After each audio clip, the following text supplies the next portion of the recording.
Cake Chorai नहीं पोड़ पिठार स्वाद व्हाट्सएप हजई देची राति अधर निद पारी हेउचु आमे सोशल मीडिया रो ह्रद फास्ट फूड कौन फेरई दब से पखाल कंसार आनंद। भीमपुर वासी को बहुत बहुत कृतज्ञता एवं धन्यवाद देवी आपणकर आयोजन पाई एवं जे सभापति अछंती महांती बाबू आमर अक्षय महांती अथय महांती एवं आमर कॉर्पोरेटर महोदय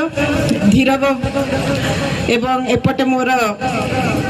महामाया भौणी मोनालिसा भौणी एवं दुख सुख रे समस्त सहित छिड़ा होतुवा मोर बड़ भाई बुटू भाई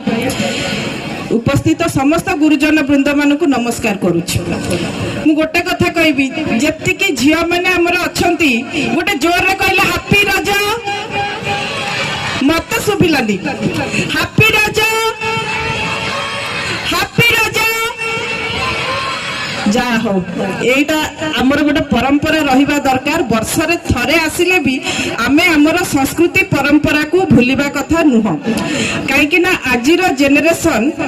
से माने केवल मोबाइल और इंटरनेट और फेसबुक इंस्टाग्राम एइथिरे सब तांकर आरंभ होउची दिन एइथिरे शेष होई जाउची। आउटडोर गेम केमितिया तांको पचारिले अधेंकु से विषय जणा नथिबो केवल ओटीटी प्लेटफॉर्म रे कोन रिलीज हला किए केमिति रील्स बनैले किए केमिति पोस्ट करिकिरी तांकर अधिका फॉलोअर्स बढ़ैले केवल एइथिरे हमर जनरेशन सीमित होई जाईची। किछि पिला को जदी पचारिबे पोड़ पिठा चाखिच कहबे नाही पोड़ पिठाटा कोन तो एई भलिया गोटिए परिस्थिति रे हमें गति करूचे जोथरे कि आम संस्कृति सभ्यता को बंचई रखिबा पई आम समस्तंकर प्रयास निहाती दरकार काहेकि ना एई परंपरा बंचिले ही आमे बंचिबा।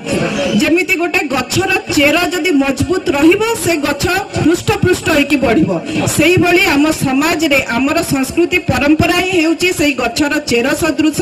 जहा को आमे मजबूत रखिले आमे आहुरी ऊपर ऊपर को जिबा। गोटे कविता